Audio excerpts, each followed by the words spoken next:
Rosia Kalugafaritra Borovensk tanàna, katedralin'i Maria Virginie. Ny trano biriky dia ahitana boky lehibe eo ambanin'ny tome. Ity ampahany ity dia antsoina hoe lalatsara sisiny. Izy io dia alitara boribory. Misy rihana roa ny tempoly. Ity no rihana ambany. Ity no rihana ambony. Inona ity? Nise hafahafa amin'ny rindrina. Lehibe no ny varavarankely. Sy varavarana amin'ny rihana voalohany. Misy andohalambo koa eo an-tampony. Lehibe kokoa no ny fanokafana varavarankely.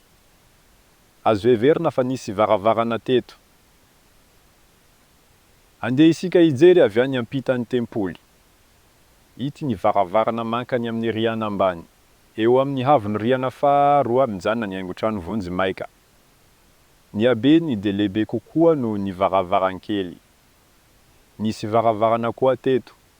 Ao anatin'ny tempoly isika eo amin'ny rihana faharoa. Io no domin'ny fiangonana. Ireo dia lalana mankany amin'ny alitara. Nisy varavarana teto. Eo anelanelan'ny varavarankely. Ireto ny loka ho an'ny rairainy izay nametrahany tany. Tamin'ity ambaratonga ity dia nisy gorodona. Tsy misy varavarankely amin'ny lafiny ilany. Misy trano fiangonana ao. Nisy varavarana teto. Ity nisemy eo anelanelan'ny biriky. Misy rindrina eo ankavanana varavarana voasakana eo ankavia. Misy zaitra eo anelanelan'ny biriky. Ary eto dia mitovy shemy. Ny andalana biriky eo amin'ny ankavia sy havana dia sy mifanaraka amin'ny havony. Misy varavarana nitarina tao anatiny.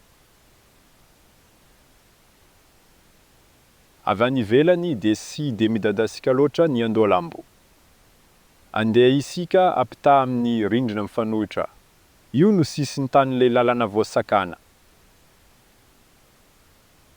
Hita mazava sara ny semy eo anelanelan'ny biriky. Nosakanan'izy ireo ny varavarana. Mitovy aby amin'ny andohalambo velan'io varavarana voasakana io. Mitovy ny sakan'ny andohalambo ivelany sy anatiny.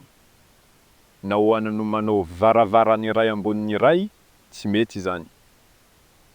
Tsy fantatra mazava izay nisy ny tohatra taloha.